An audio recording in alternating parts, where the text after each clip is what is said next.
¿verdad? Esta presentación trata sobre los puntos de control. Los puntos de control, como les comentaba, son parámetros que nos ayudan a georreferenciar, a ubicar puntos que aparecen, que están en el terreno, que van a aparecer en nuestra foto, en nuestra fotografía aérea, ¿verdad? Entonces esos puntos de control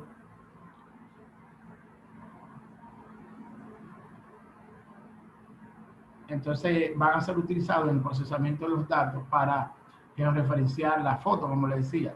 Esos puntos de control en el terreno de alta precisión, ¿no? Con coordenadas de alta precisión, mínimo tiene que haber 5 puntos de control, eso es lo recomendado, porque y tiene que estar espacialmente distribuido en todo el área de vuelo, ¿no? Y con esos 5 puntos, entonces, una vez yo vuele, descarga la foto y procese las imágenes, entonces tengo que tomar esos, esos puntos de control para yo ubicar mi foto, ¿verdad?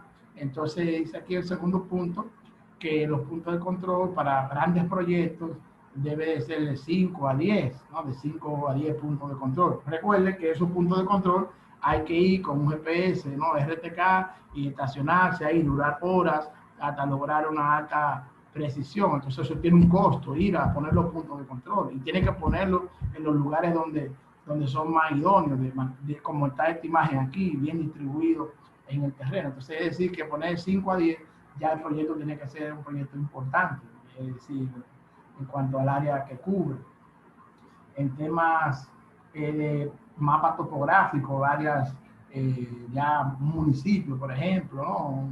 Una provincia, entonces ya habrá que utilizar más puntos de control. Depende también de la topografía del terreno, si es muy accidentado y demás. Eso va a determinar cuántos puntos de control se va a determinar. En este último punto, aquí debajo, los puntos de control deben estar, como les decía anteriormente, distribuidos de manera homogénea o equitativa en el terreno, ¿no? A veces, como vemos esto acá, no es ideal, pero se trata de ponerlo, ubicarlo en una posición que permita no se creen deformaciones en las imágenes.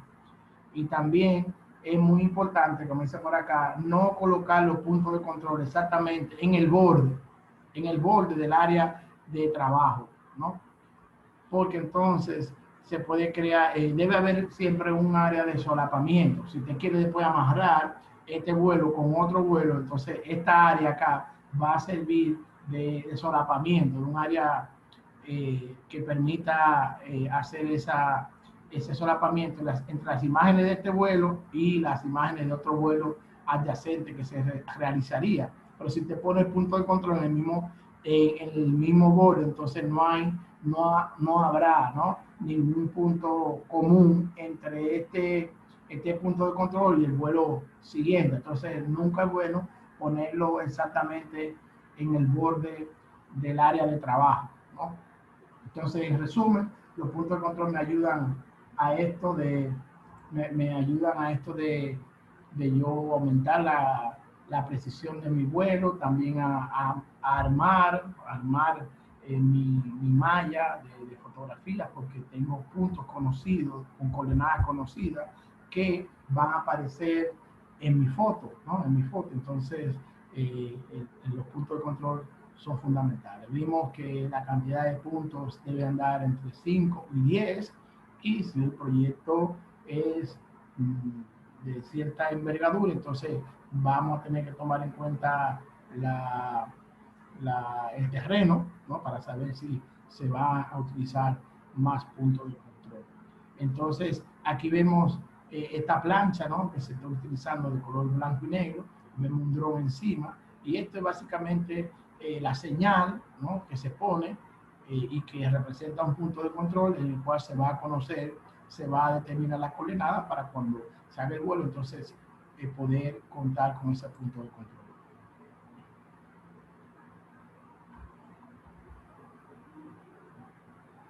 También se puede hacer manualmente con lonas, ¿no?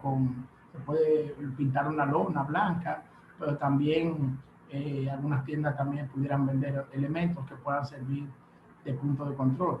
En una clase que dimos anteriormente estuvimos viendo que utilizaban como un cilindro blanco, no sé si ustedes recuerdan, que utilizaban esos cilindros blancos como punto de control. Entonces, también, como decía, antes de establecer el punto de control, el proyecto en su conjunto debe tener definido qué sistema de coordenadas se van a utilizar para levantar las referencias, ¿no? Ese punto, de esa información de los puntos de control. También hay que determinar a qué precisión se quiere lograr cuando se están levantando las coordenadas de los puntos de control. Entonces, esos dos parámetros son realmente importantes antes de proceder a establecer los puntos de control, junto con la distribución de los puntos de control, que tiene que quedar homogéneamente distribuido en el terreno. Otro factor que vamos a tomar en cuenta, que también va a depender de los otros dos, es el tipo de equipo se va a utilizar para levantar esa información, si va a ser un GPS de mano, si va a ser una estación total, si va a ser un GPS RTK. Entonces aquí vemos más sobre la precisión de los puntos de control, qué factores van a determinar esa precisión, ¿no? Un factor es importante la precisión que se va a necesitar de los productos finales, ¿no?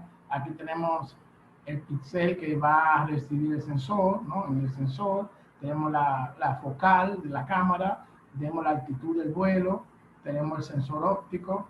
Entonces queremos saber la distancia que hay en el terreno, qué distanciamiento hay entre una imagen y otra, esa distancia entre dos píxeles de dos centros del píxel consecutivo medido en el terreno. Entonces esa distancia que estamos viendo aquí va a llamarse distancia entre puntos, no, entre grupos de muestras en el terreno, de la resolución en el terreno, ¿verdad? Entonces, esa distancia entre dos píxeles en el terreno se va a reflejar como una distancia entre dos fotografías en el individual. Entonces, ese parámetro va a determinar en gran medida ese posicionamiento, esa precisión que se necesita para ubicar los puntos de control. Entonces hay que tomar en cuenta esa distancia entre dos fotografías consecutivas. Por ejemplo, si tenemos dos sensores, ¿no?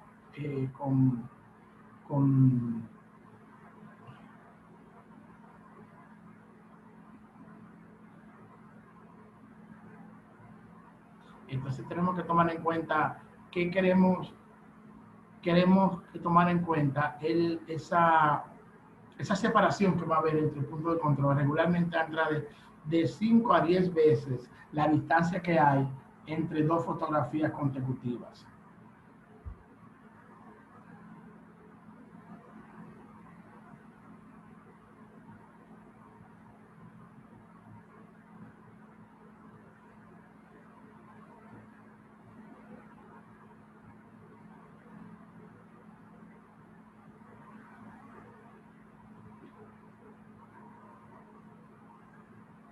Entonces también esa precisión debe ser aproximadamente un 10%, esa distancia de esa resolución en el terreno, ¿no? La resolución de píxel. Esa GDS se llama resolución de píxel, pero en el terreno.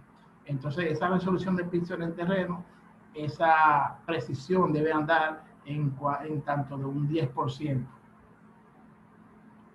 Entonces esa distancia de píxel en el terreno, lo vemos aquí que es básicamente esa distancia, la distancia proyectada del centro de una fotografía al centro de otra, esto en el sensor, esa proyección, esa distancia entre esos dos centros, cuando lo proyectamos nos da entonces lo que se llama la distancia, ¿no?, de píxel, pero en el terreno.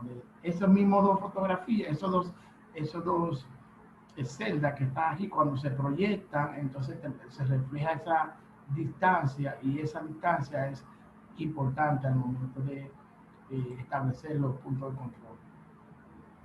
Entonces mira aquí como dice, la distancia consecutiva entre dos píxeles centrales medida pero en el terreno.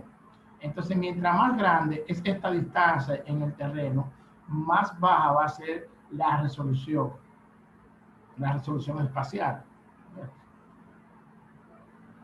Porque cuando esto sea más grande, es porque los píxeles aquí van a estar más cerca.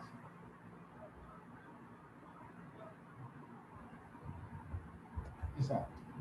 Entonces, vemos eso, la distancia entre dos centros de píxeles de manera consecutiva, eso reflejado en el terreno, entonces tenemos la distancia del píxel en el terreno.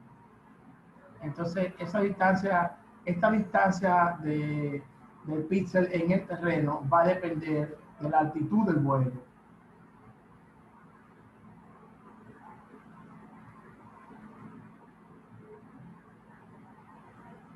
También esto depende de la longitud focal de la cámara.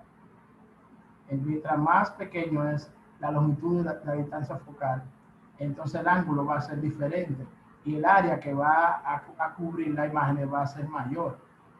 Entonces, depende también en la resolución de la cámara, entonces esta distancia va a variar. Entonces tenemos tres parámetros: la altitud del vuelo, la focal de la cámara y la resolución de la cámara, el tamaño del píxel de la cámara. Entonces ahora se muere la siguiente etapa de la planificación del vuelo, es la evaluación del lugar, ¿no? Entonces, y tenemos un checklist, cosas que debemos verificar antes de ir a hacer el vuelo. Entonces aquí algunas cosas que se van a chequear es también verificar el terreno, si hay muchos obstáculos que deben tomar en cuenta, si el tema de la misión, cómo va a aterrizar el avión, alguna alternativa para aterrizar el avión. Si estamos hablando en el caso de drones, ¿no? En el caso de drones, ¿qué mecanismos se van a utilizar? Entonces, es fundamental ver los obstáculos, ¿no? Para los obstáculos que se pueden presentar para el despegue del avión. Luego, los obstáculos que pueden haber cuando el avión esté volando, si hay una montaña, si hay muchos árboles, si hay cables, todo eso.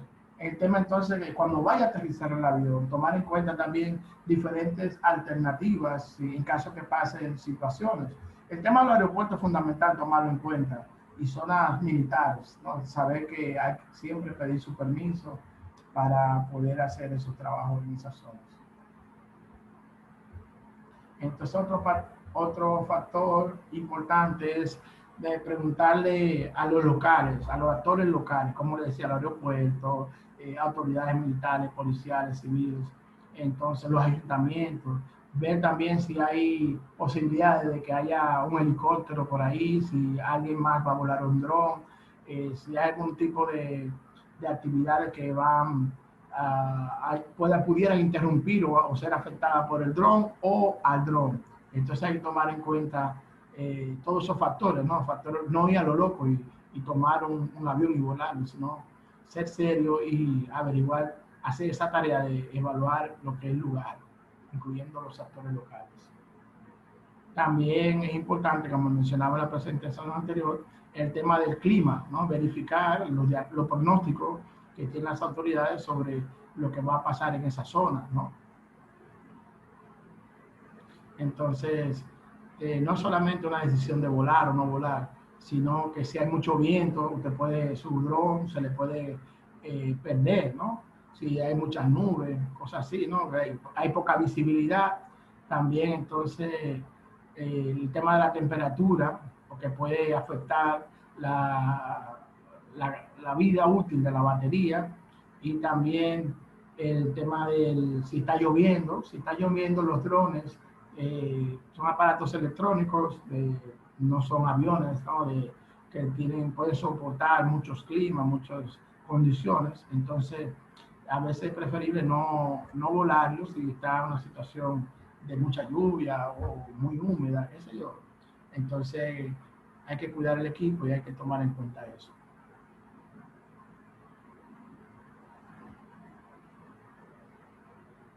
Y así. Entonces, resumiendo un poco aquí esta parte, los obstáculos, cuando hablamos de evaluar el lugar, son los obstáculos para el despegue, la misión, cuando vaya volando, el aterrizaje, siempre ver alternativas donde puede volar, y también ver el tema de los actores locales, si hay tráfico aéreo por ahí, si hay algún tipo de actividad que puede interrumpir el dron, el clima, ¿no? El clima, la temperatura, para no afectar la batería, ver si va a llover, con meteorología, y entonces crear un checklist donde se tome en cuenta todos estos tipos de factores para no solo depender de la memoria, sino que usted lo tenga por escrito y tenga cierta garantía de que su vuelo va a ser exitoso y que usted no va a tener que invertir recursos en algo que no va a ser útil, ¿no? El tema también, tener las baterías,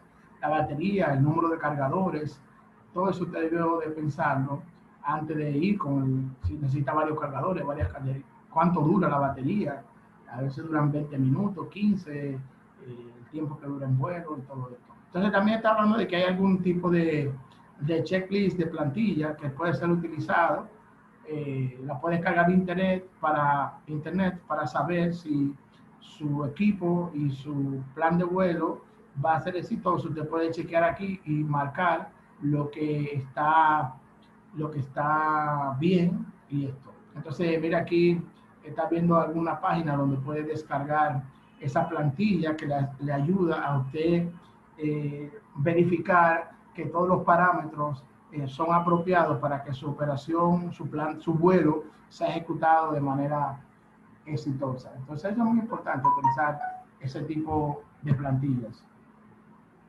un checklist. Entonces, usted puede simplemente descargarla. En este caso, tendríamos que usarla en inglés o convertirla al español, y ahí entonces nosotros estamos muy bien.